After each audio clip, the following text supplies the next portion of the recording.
Bom dia a todos, como estão vocês? Gente do céu, tem tanto tempo que eu não dou aula para vocês, acho que eu passei esse mês inteiro sem uma aulinha sequer. Enfim, não sei se uma prova atrás da outra a gente acaba até esquecendo. Bom, gente, presta atenção. Então, nós estamos aí no último capítulo, começamos a falar sobre Kant, mas assim, bem como pode dizer assim, bem primariamente. Eu tive que assistir o final da última aula, né, para lembrar aonde eu estava com vocês. Embora eu coloquei lá, né, no conteúdo programático da última avaliação Kant, teve uma questão sobre Kant na última prova de filosofia de vocês e vocês viram como ela estava fácil. Então, ou seja, né, nessa prova, agora eu aprofundarei nas questões sobre Kant. E realmente, gente, é muita prova para pouca questão, para pouca aula de filosofia. Mas é o que temos para o momento, né? A terceira prova, o terceiro conteúdo. Eu organizo uma boa, organizo tranquilamente. Agora, o quarto conteúdo que eu vou ter que me virar. Às vezes eu faço um catar de tudo, vou ver com vocês. Vamos conversando aí ao longo da ao longo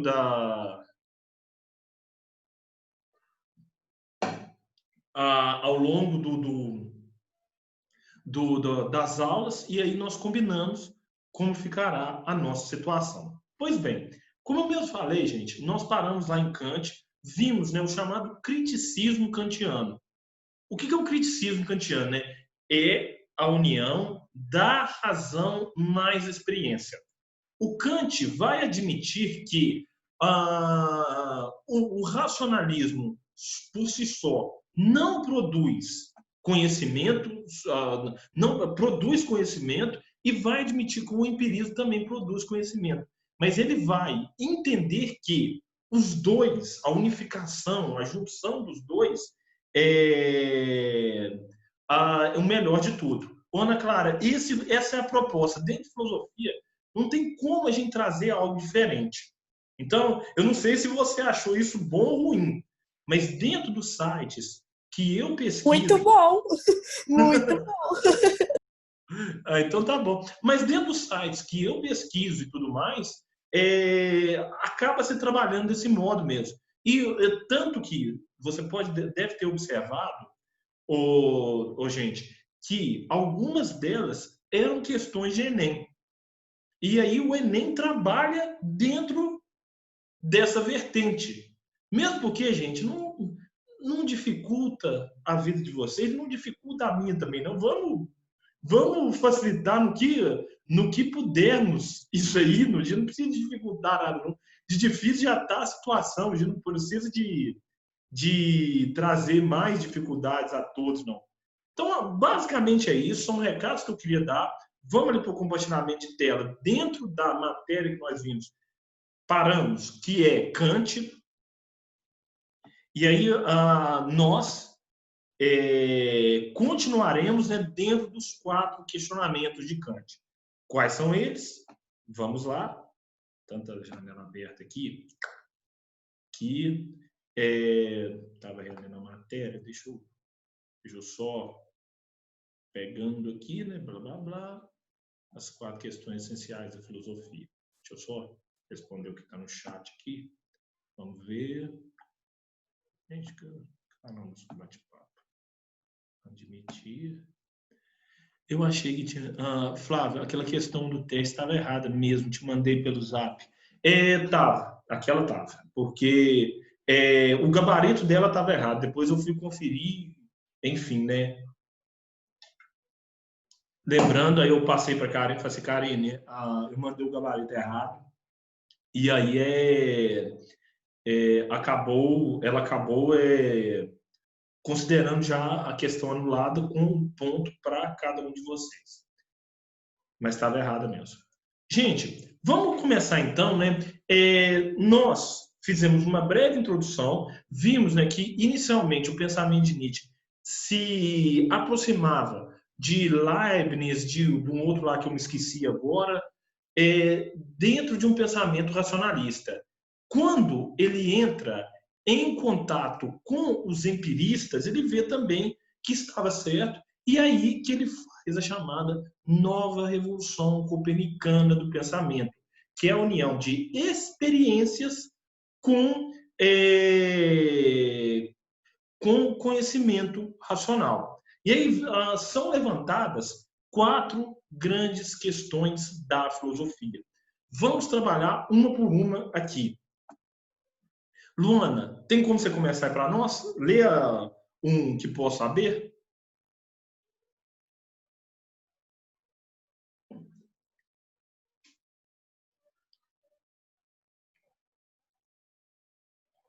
Luana?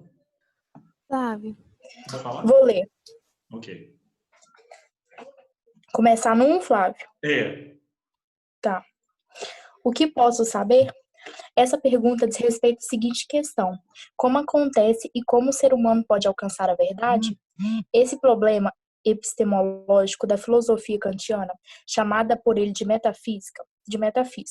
Para Kant, a metafísica temática tratada em sua obra Crítica da Razão Pura é a investigação acerca dos limites e dos caminhos para o conhecimento humano. Buscando solucionar o problema da possibilidade de se obter conhecimento, Kant realiza a chamada nova revolução copérnica do pensamento, unindo empirismo e racionalismo em uma nova teoria do conhecimento, o criticismo, inaugurando assim sua fase crítica. Então, em primeiro lugar, como alcançar a verdade? Meninos, eu me lembro, aí eu vou fazer, eu sou muito de ressuscitar as minhas memórias em sala de aula, né? E eu me lembro de um debate ainda no meu primeiro período do curso de História, no qual o professor falava lá, o que é a verdade, né? Mas o que é a verdade? Aí depois de muito estudo, debate, não, por que eu consegui visualizar o bate-papo? Não sei o que está acontecendo, porque eu não estou conseguindo visualizar o bate-papo, gente. Muito estudo, debate e outras leituras posteriores, a gente vem, né, com a definição grega. O termo verdade, né, vem de aletheia. Sim, eu mando sim, Juliano. Aletheia, aquilo que não está oculto, aquilo que não está escondido. E, meninos, o que pode ser entendido, então, como verdade, né?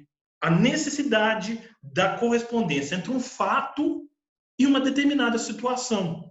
Então, por exemplo, não é verdade que eu estou aqui às 10, é verdade que eu estou aqui às 10 horas e 38 minutos, segundo o meu computador, ministrando aula para vocês? Sim, é verdade. Não está escondido, não está dissimulado. É verdade que a parede da minha casa é branca? Não, é mentira. A parede da minha casa é meio beijo, meio marronzado. Então, a verdade é uma necessidade, uma ligação entre o fato e aquilo que é analisado. E aí, presta atenção nisso, que isso pode ser cobrado numa redação. Eu não sei se vocês já ouviram falar no conceito de pós-verdade. A verdade não leva em conta emoções, ela leva em conta análise, estudo, mas a pós-verdade, que é aquela que depende da interpretação daquele que está analisando, essa leva em conta. Então, lá venho falar sobre isso, não gostaria, mas vou falar. E eu estou me segurando para não falar, mas vou falar. O nomeado ministro da Educação, não sei se vocês viram, né? Falsificou o mestrado, o doutorado e falsificou o pós-doutorado.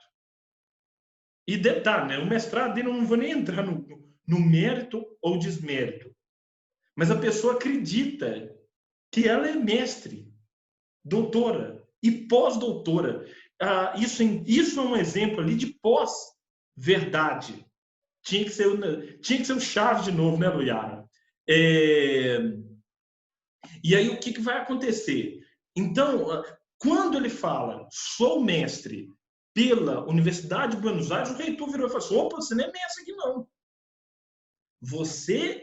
Você foi reprovado na qualificação. Gente, e aí, sobre um processo de mestrado, doutorado, como acontece, né? Você tem duas bancas. Você faz os créditos, as disciplinas, assim como vocês fazem as matérias aqui, filosofia, história, geografia, biologia, português, matemática, física, entre outras. Um mestrando e um doutorando fazem matérias da área dele. E aí o que vai acontecer? Dentro dessas matérias da área dele, você escreve alguma coisa e faz uma primeira defesa. Nessa primeira defesa, né, os membros da sua banca vão dizer: isso aqui tá bom, isso aqui tá ruim, isso aqui você pode melhorar, tal outro você pode ler, isso aqui você pode descartar. Gente, e eu não conheço, e olha que eu fiz parte de uma vida acadêmica, eu não conheço ninguém que foi reprovado numa qualificação. Eu não conheço ninguém que foi reprovado numa defesa. Não conheço ninguém. O sujeito, para ter sido reprovado nisso, que, pelo amor de Deus, ele passou de qualquer limite. Então, é a pós-verdade. Eu interpreto, mas eu sou doutor. Eu também sou doutor por Harvard, gente. Agora, mas por quê? Porque eu estou falando e pronto. A minha interpretação, quem dera. Então, aqui, gente, esse conceito de pós-verdade é um conceito problemático. A verdade é a equivalência entre aquilo que você fala e os fatos. Se, por exemplo, né, aí você pode ter interpretações. Se o trabalho foi bem feito ou não, se ele é digno ou não, aí é uma interpretação sua. Mas que existe a necessidade de você corresponder. É que nem você falando, né? A menina lá que ficou, o sujeito que ficou com a sujeita. Ele vira pro colega dele e fala assim: cara, arrebentei ontem, fiquei com a maior gatinha na festa. Aí o outro olha e fala assim: é aquilo? Eu não acredito que isso seja verdade, não. Aí pode existir interpretações.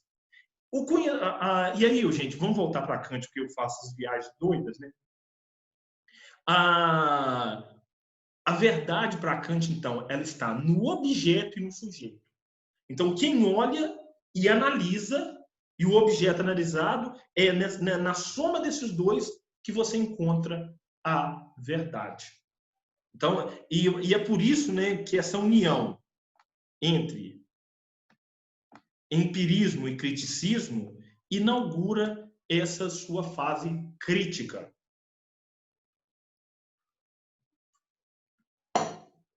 Luana, lê o 2 para nós, fazendo favor. O que devo fazer? Essa pergunta refere-se à temática tratada na obra Crítica da Razão Prática. Nela, Kant busca compreender quais são os fundamentos que orientam o indivíduo em suas ações particulares, e assim definir sua concepção de moral, que para ele baseia-se fundamentalmente no conceito de imperativo categórico. Então, meninos, presta atenção. Segundo o que eu já vi, ler Kant é um negócio extremamente difícil. Fazer uma leitura direta dele, putz grila. Eu já tentei fazer uma leitura direta dele, parei na segunda página, falei assim, não, esse homem não escreveu isso aqui não foi traduzido ainda não, isso daqui deve estar em alemão, não estou conseguindo entender. Mas já vi alguns vídeos, já li obras indiretas que retratam Kant. E Kant é um fundador do liberalismo moderno. A filosofia de Kant está centrada no indivíduo. Ao contrário, por exemplo, de uma filosofia de Marx, que se assenta nos grupos, no operário, no burguês, a temática kantiana vai compreender e vai entender e compreender os fundamentos dos indivíduos em suas ações particulares.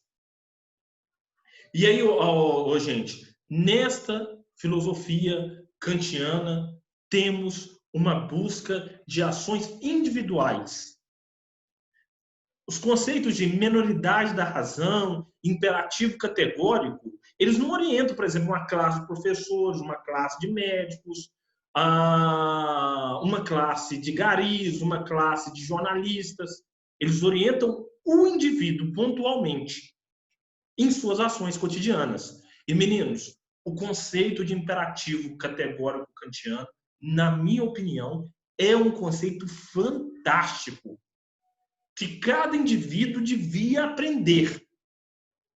Cada um de nós. E eu vou dar um spoiler desse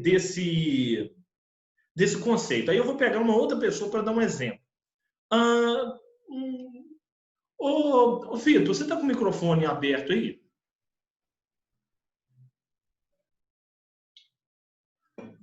Acho que o Vitor estava em sala, né? Deixa eu ver aqui, participantes. Deixa eu pegar uma pessoa que esteja... Deixa eu ver aqui. Microfone. Juliano, seu microfone funciona? Oi, Flávio. Ok. Aqui deixa eu pegar uma participação para mostrar como é que funciona esse imperativo categórico kantiano. Tem alguma coisa que você faz que gostaria de que todo mundo fizesse e não faz? Tipo como você está querendo dizer? Qualquer ação, da mais simples possível. Uma coisa que é sua. Eu gosto de ajudar as pessoas e ser simpática com elas. Acho que todo mundo deveria fazer. Isso é importante. Pode ser, isso já vale de uma ação. Mas você obriga, você conversa com os outros, falando assim, você tem que ser mais simpático, blá, blá, blá, blá, blá. Ou não, é só uma coisa só sua mesmo. Não, eu acho que vai dar consciência de cada um, né? Tá certo. Era basicamente aí que eu queria chegar. Ok, Juliana, pode fechar o microfone e muito obrigado. Meninos, a simpatia, o tratar bem, o bom dia é uma característica da Juliana. E o Kant olharia para essa característica analisando da seguinte forma, né? Juliana, você não precisa que os outros ajam assim, mas você deve servir de exemplo para que os outros ajam assim. Esse é o imperativo categórico kantiano. Segundo a máxima, né? Age conforme uma máxima particular, fazendo com que a torne universal. Meninos, eu vou falar uma prática minha. Eu não gosto de jogar papel de nada no chão. Lixo é no lixo. Se não tiver lixo, é no meu bolso. Eu não obrigo ninguém a seguir essa máxima que eu tenho. Mas é um comportamento individual meu, mas que eu gostaria de que os outros se guiassem por ele. Que eu gostaria de que todos tivessem essa máxima. Essa máxima, né? E por isso que eu falo, a filosofia de Kant não é pensada para grupos, ela pensa o indivíduo e suas pequenas ações. Eu acho isso bacana de entender. Agora entendi porque no oitavo você ficou bravo. Exatamente, Matheus, exatamente. Exatamente. Eu não gosto de papel no chão por nada. Nada, nada, nada mesmo. Nada mesmo. Luana, o 3, fazendo um favor. O que esperar? Essa questão diz respeito à problemática da esperança e da religião. Bom, segundo Kant, estes campos não são campos da análise científica. Lembrando, gente, que Kant era um protestante assíduo, um protestante de uma crença em Deus muito forte, ele não era ateu, por exemplo, perguntou, ia dizer todo mundo deveria torcer para o Cruzeiro. Ainda bem que você não me perguntou. Aí ia ficar também sem graça, Vitor. O Vitor falou que dizendo que ia querer que todo mundo torcesse para o Cruzeiro. Aí ia ficar sem graça. Como é que você ia rivalizar, debater e tudo mais? A uniformização é uma coisa sem graça, pô. Vai por mim. Até mesmo na política. Se é que vocês me entendem, né? Bom, nesse campo da esperança e tudo mais, né, temos o seguinte, algo e lasqueira. Temos o campo da religião, das experiências metafísicas. Kant não a despreza, só acreditava que elas não deveriam ser elas não são objetos de conhecimento, porque não dá para determinar, por exemplo, se Deus existe ou não. Então você pode pensar, você pode refletir sobre Deus, unicórnio, sátiros e qualquer outra coisa do plano além da física. Mas você não pode produzir um conhecimento válido. Conhecimento válido eu produzo sobre política, sobre sociedade, sobre Estado, sobre ciência, sobre química, sobre física. Aí eu produzo um conhecimento verdadeiro. Aí eu produzo um conhecimento com status científico. Agora, no campo da religião e da esperança, é algo muito particular. Você pode refletir sobre eles, mas você não pode produzir um conhecimento verdadeiro sobre eles. Luana, por favor, a 4 é para nós. Peraí, deixa eu só descer nela aqui. Tá. O que é o ser humano? Kant busca responder essa última pergunta em seu tratado antropológico, no qual procura compreender a natureza humana e suas possibilidades de agir e conhecer. De certo modo, essa última problemática abarca todas as anteriores, sendo considerada pelo filósofo a mais importante. Então, o que é o ser humano? Pergunta simples, né? Fácil e tudo mais. Lógico que não, né? Muito pelo contrário. E aí, gente, o Kant vai no imperativo, o Kant vai na união de experiência e razão para buscar nada mais, nada menos a compreensão daquilo que o ser humano é. Gente, e para muitos, Kant é considerado o maior pensador da filosofia moderna. Depois dos gregos, e aí conversando com filósofos, com pessoas da área da filosofia e tudo mais, sempre destacam a importância de Kant. E Kant escreveu sobre todos os assuntos, sobre política, sobre Estado, sobre religião, sobre tudo. Todas ciências, todos os campos foram campos de reflexão para Kant. Errou muito? Errou. Mas pensou em tudo. E o curioso, o que torna mais grandiosa essa obra kantiana? O fato de Kant nunca ter ido muito longe de Königsberg, atual Kaliningrado, na Rússia. Então, ou seja, ele não foi um camarada que viajou, por exemplo, como René Descartes, um camarada que viajou como os filósofos do século XX. Ele sempre ficou ali circunscrito a Königsberg e aos arredores. E isso, ainda assim, não impediu de que o seu pensamento tivesse um alcance universal. E aí, gente, dentro desse último tratado antropológico que Kant escreve, né, desse pensamento do que era o ser humano, ele procura entender o que é o ser humano, como ele age, o que ele pode conhecer. Lembrando, gente, que pregar razão e abraço ao conhecimento, hoje em dia é algo sensato. Naquela época, não. Naquela época, quando Kant escrevia, ele estava escrevendo contra cânones, leis estabelecidas por Estado, por igreja. Então, a liberdade de pensamento não era algo... Liberdade de pensamento e liberdade de acesso ao conhecimento não era algo tão trivial quanto é nos dias de hoje. E isso torna a obra kantiana mais fantástica ainda. E aí, vamos ver, né, a chamada crítica da razão pura. Crítica, entenda-se aqui, não crítica, ofensa ou crítica como um trabalho de desconstrução. Crítica aqui como análise. Então, até colocando no chat se ele funcionar.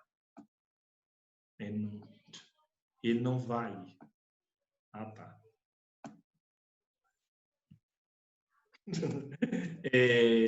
Obrigado, Vitor. Crítica. Pode ler, Fábio. Só um pouquinho. Deixa eu só escrever no chat aqui rapidinho. Crítica como uma análise do objeto de estudo. Então, é isso. Luana, lê para nós. Deixa eu só organizar direitinho aqui. O 2.2 até... Lê para nós até juiz sintético, fazem um favor. A crítica da razão pura. elaboração da chamada filosofia transcendental, que consiste na teoria sobre as condições da possibilidade de o ser humano conhecer o mundo.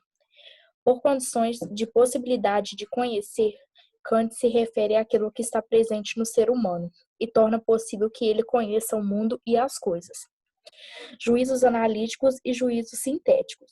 Juízos são afirmações que envolvem a predicação do sujeito. Juízos analíticos são universais e necessários, mas não produzem conhecimento novo. Juízos sintéticos, a posteriori, são frutos de generalizações de experiências, ampliando assim o conhecimento, mas podendo ser incontestados, já que dependem das sensações, as quais podem variar no tempo.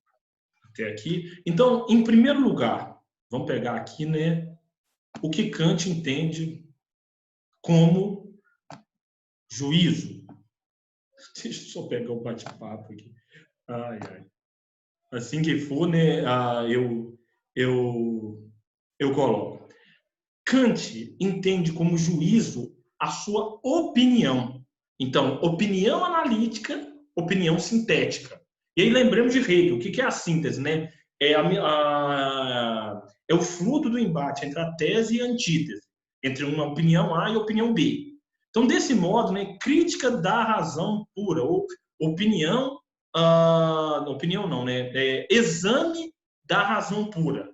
Então, muitas vezes, dentro das ciências humanas, né, o problema é você não conhecer o significado das palavras ou achar que é um outro significado. Então, crítica para nós é pegar um trabalho e falar mal, fazer uma análise dele desconstruindo. Crítica para Kant aqui era a análise. E aí, dentro dessa análise, ele faz a constatação de que existem dois tipos de opiniões. As opiniões de análise. Então, por exemplo, quando eu estou aqui falando que o céu é azul, que minha casa é pintada de bege, que tem uma maçaneta na porta, eu não estou produzindo nenhum novo conhecimento. Eu não estou emitindo nenhuma opinião. Então, os juízes analíticos, não vai. Os juízes analíticos se referem a uma análise de uma determinada coisa, um determinado objeto. Agora, quando você fala, por exemplo, né, que a pintura está feia, aí já é um juiz sintético. E você tem que explicar o porquê, né? Aquela velha pedida da professora lá do quinto, sexto, sétimo ano. A independência do Brasil foi boa? Por quê? Aí você vai explicando. Logo, você forma um juízo sintético. O juízo sintético parte do analítico. Então, para você ter, para fazer uma síntese de uma determinada opinião, você tem que conhecer. Então, por exemplo, né, vamos supor aqui de uma coisa que eu gosto demais da conta, que é sobre política. Para emitir uma opinião, um juízo sintético sobre política, eu tenho que fazer uma análise, eu tenho que ler, eu tenho que entender o momento, eu tenho que analisar as fontes, ver com quem eu concordo, ver de quem eu discordo. Então, vamos pegar aqui um exemplo, né? Valendo o meu pescoço. Quando eu falo que é um erro nomear um ministro da educação que falsifica títulos de mestrado, de doutorado e pós-doutorado, é um juízo analítico. Melhor dizendo, é um juízo sintético. E por que e qual é a síntese? O que é o meu resumo? O que é a minha opinião sobre isso? É errado porque ele cometeu crime, falsificando o currículo. Então você nomeia um criminoso, alguém que comete falsificação, o famoso artigo 171, e aí não é modo de falar, é literalmente o artigo 171 mesmo, estelionato para o governo. Então esse é um juízo analítico. Crime. Crime segundo quem? Segundo a própria Constituição brasileira. Falsificação é crime, ouro.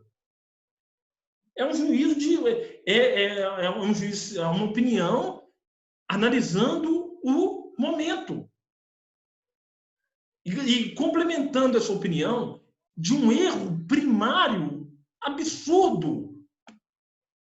Absurdo por quê? Se eu falo que eu sou mestre, eu tenho que provar para a instituição que me contrata, para o concurso que eu faço, que eu sou.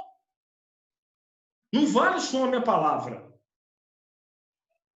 E se eu virar e falar assim, não, eu sou mestre, mas não tiver lá o diploma de mestre, não tiver lá o site que está hospedado o meu mestrado, é só uma palavra vazia.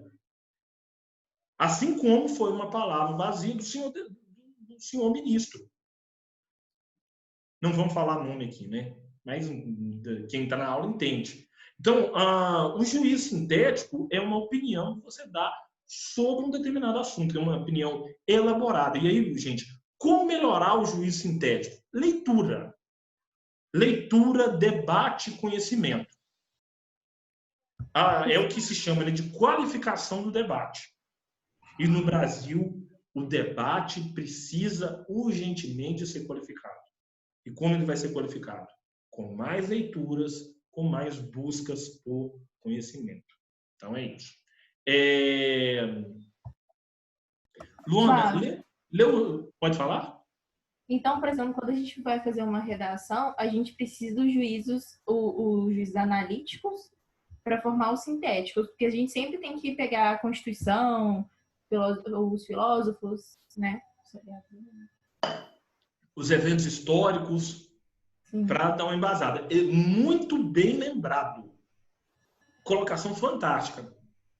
O que garante ali, por exemplo, uma boa nota no Enem, o que garante uma boa análise da sua redação é os juízes sintéticos nela contidos.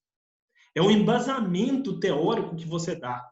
Quando, por exemplo, você faz a proposta de intervenção, é você pegando lá os pontos que você analisou e fazendo, minha opinião é essa, para melhorar isso.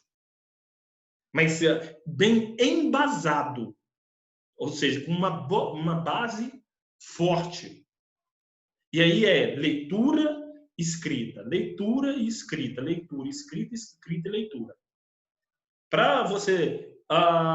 gente, não sei se os professores de redação falam isso com vocês. Leitura é importante? Mas se a leitura não vier acompanhada da escrita, ela vai patinar em determinados momentos. E a construção da escrita, gente, é um processo penoso, viu? Não é algo fácil. Não é algo fácil. E aí, quando você está escrevendo, você está emitindo juízos sintéticos. Sintéticos, que você fez uma análise primária daquele objeto e vai o recortando. Muito bem lembrado. Luana, termina para nós, fazendo um favor, aqui, né, os 2 últimos pontos. Kant almeja alcançar juízos sintéticos a priori, ou seja, juízos que ampliem o conhecimento e reflitam as condições de possibilidades subjetivas de todo e qualquer conhecimento, a posteriori, sendo assim universais e necessários. Defesa da união entre razão e experiência, racionalismo e empirismo em um mesmo e único conhecimento. Então, gente, eu já destaco com vocês, eu falei lá na última aula que eu nem sei quantos dias que foi, que eu vou bater muito nessa tecla. Eu vou ser repetitivo. Que o conhecimento, para Kant, é a união entre a razão e a experiência. Isso é enjoar de falar? Mas é necessário. Então, esse é um ponto importantíssimo. Outro que a Luana leu para nós aqui para alcançar juízes sintéticos, é necessário, né, ter anteriormente, a priori, aquilo que vem antes. A palavra que vem do italiano, é muito utilizado nos meios acadêmicos. Que ampliam os conhecimentos. E aí foi um exemplo que quem acabou de falar mesmo sobre a redação, para nós elaborarmos um bom juízo sintético, primeiro devemos fazer temos uma boa opinião primária, ou um bom juízo analítico. Então, meninos, como transformar o seu conhecimento num conhecimento universal. Embasamento. Como transformar o seu conhecimento num conhecimento válido, científico, embasamento. E aí, gente, vamos pegar um outro exemplo, né? Dentro do que está acontecendo no mundo atual. E aí, fugindo do Brasil e do mundo. Meninos, a Organização Mundial da Saúde é muito criticada. É criticada pelo governo dos Estados Unidos, é criticada pelo governo do Brasil, é criticada por uns outros órgãos também. O que isso tem a ver com Kant? Já chego lá. Gente, a ciência, principalmente a OMS, está trabalhando com a corda no pescoço. E por que eu estou falando isso? Né? As demandas por uma cura do coronavírus, elas não são para hoje, né? São para mês passado. De tão urgentes que estão as demandas para uma vacina ou um remédio que venha curar esse vírus. Então, aqui, o que vai acontecer? O segundo ano, o que isso tem a ver com o alcance de juízos sintéticos? O alcance de juízos sintéticos pode ser criticado, mas se você estiver bem embasado, se você estiver bem, construiu bem o seu argumento, é mais difícil de colocar esses juízos sintéticos para desmoronar. Agora, para elaborar um bom juízo sintético, você precisa de tempo.